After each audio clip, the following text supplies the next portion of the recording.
اعوذ باللہ من الشیطان الرجیم بسم اللہ الرحمن الرحیم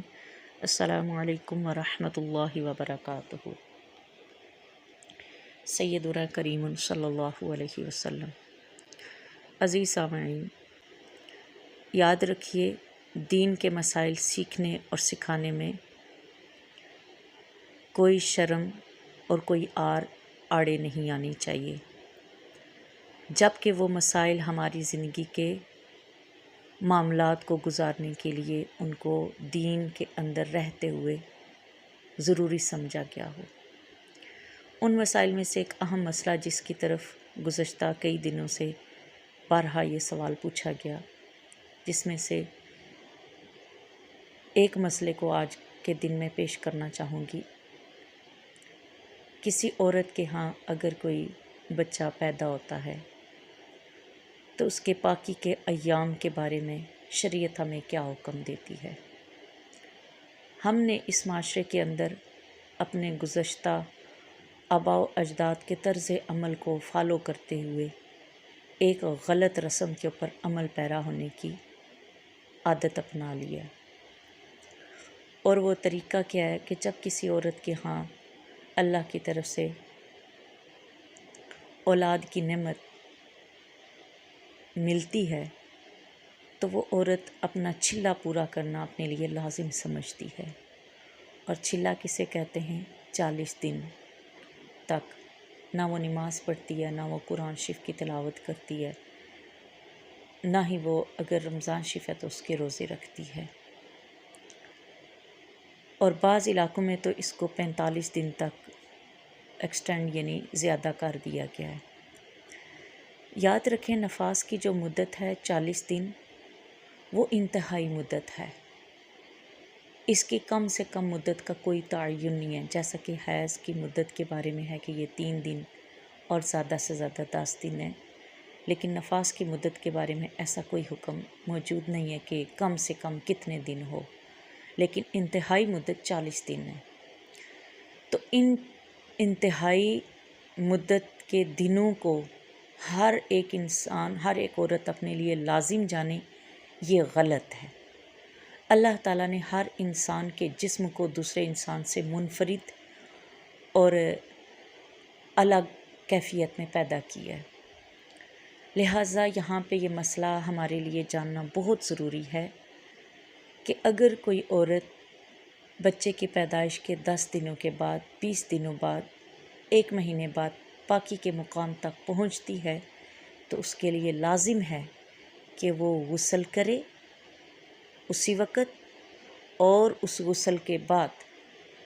وہ نماز پنجگانہ بھی ادا کرے، وہ قرآن شریف کی تلاوت بھی کر سکتی ہے، اور اگر رمضان شریف میں اس کا یہ دن موجود ہیں تو وہ ان دنوں میں اگر ہمت اور طاقت ہے تو وہ روزہ بھی رکھے، کیونکہ رمضان شریف کے اندر روزہ رکھنے کا جو اجر و ثواب ہے وہ غیر رمضان میں نہیں ہے، یہ ہم سب جانتے ہیں۔ لہٰذا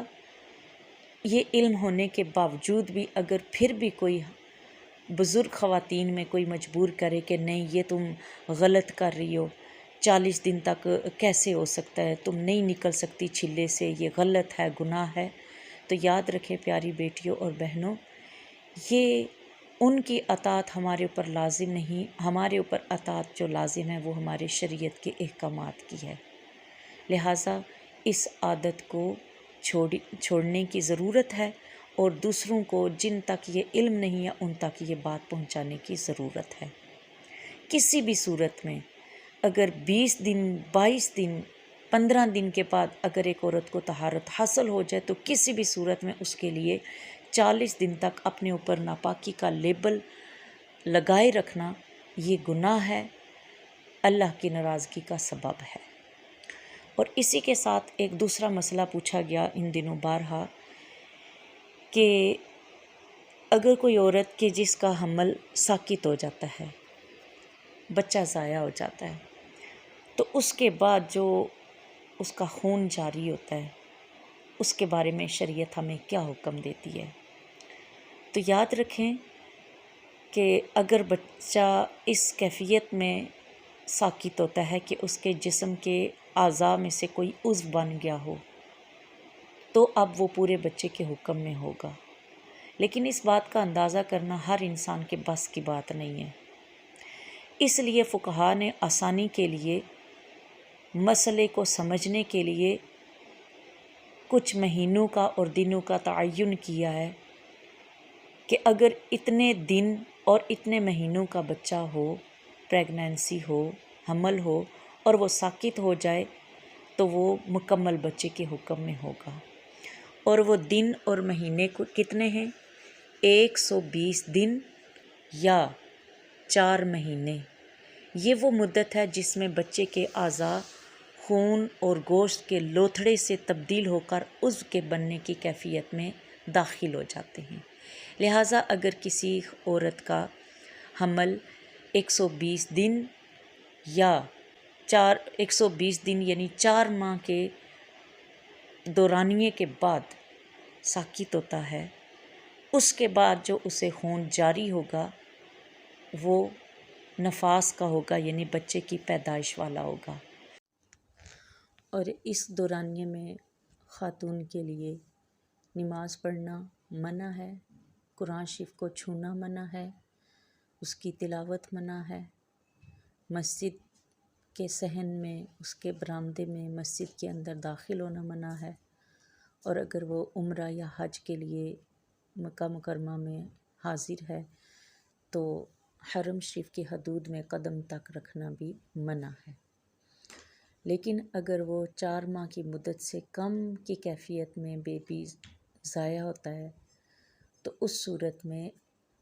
اب نفاس کی مدت اس کی نہیں ہے۔ جتنے دن اس کی ناپاکی کی کیفیت جس کو ہم شمار کرتے بلیڈنگ ہونا وہ موجود ہے تو اس کو وہ کہاں تک لے کے جائے گی؟ جو اپنی حیض کی مدت ہے، یعنی اگر اس کی بلیڈنگ 10 دن کے اندر اندر ختم ہو جائے تو وہ حیض کی کیفیت میں رہے گی، لیکن اگر 10 دن سے ایکسٹینڈ ہو جاتی ہے، بڑھ جاتی ہے تو وہ استحاضہ میں چلی جائے گی۔ لہٰذا اگر 1-2 دن میں بلیڈنگ رک جاتی ہے تو وہ غسل کرے اور نماز کی ادائیگی شروع کر دے تمام عبادات کی۔ اور اگر 3، 4، 5، 6، 7، 8، 9، 10 دن تک یہ کیفیت رہے تو 10ویں دن کے بعد آٹومیٹیکلی پاکی کا حکم لاگو ہو جائے گا، وہ غسل کرے اور نماز ادا کرے۔ اور اگر ابھی بھی اس کی ظاہری پاکی اسے حاصل نہیں ہو رہی، بلیڈنگ نہیں رک رہی، تو وہ جو دن ہوں گے وہ استحاضہ میں شمار ہوں گے، اور وہ کیا کرے گی کہ ہر نماز کے لیے تازہ وضو کرے گی۔ اس میں استنجا لازم نہیں ہوگا، میڈیکلی طور پہ بھی بار بار وہ استنجا نہ کرے تو یہ زیادہ بہتر ہے۔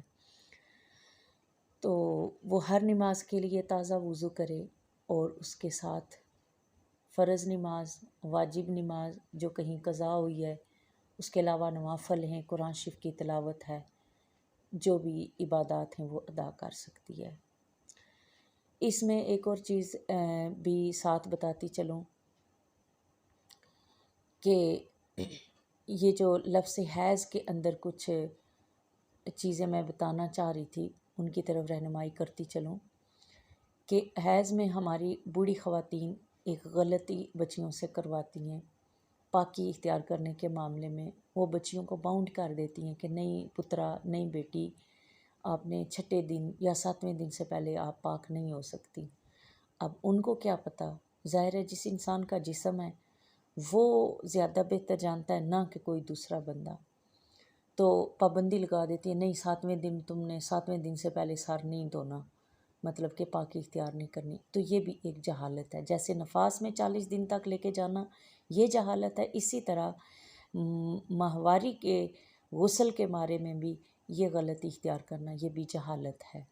لہٰذا جو ہی کوئی بچی ہے، بیٹی ہے، عورت ہے، وہ دیکھتی ہے کہ اس کی پاکی کی کیفیت اس پہ طاری ہوتی ہے، اور اس کے بارے میں سیدہ عائشہ صدیقہ رضی اللہ تعالی عنہا کی روایت سے یہ رہنمائی ملتی ہے کہ جب نبی رحمت صلی اللہ علیہ وآلہ وسلم کی بارگاہ میں آ کے ایک عورت نے مسئلہ پیش کیا تو حضرت عائشہ صدیقہ رضی اللہ تعالی عنہ فرماتی ہیں کہ نبی پاک صلی اللہ علیہ وسلم نے حکم فرمایا کہ کپڑے کے ساتھ خاتون اپنے جسم کو دیکھ لے کہ آیا کہ کپڑے کے اوپر کوئی رنگ دار کوئی محلول تو نہیں،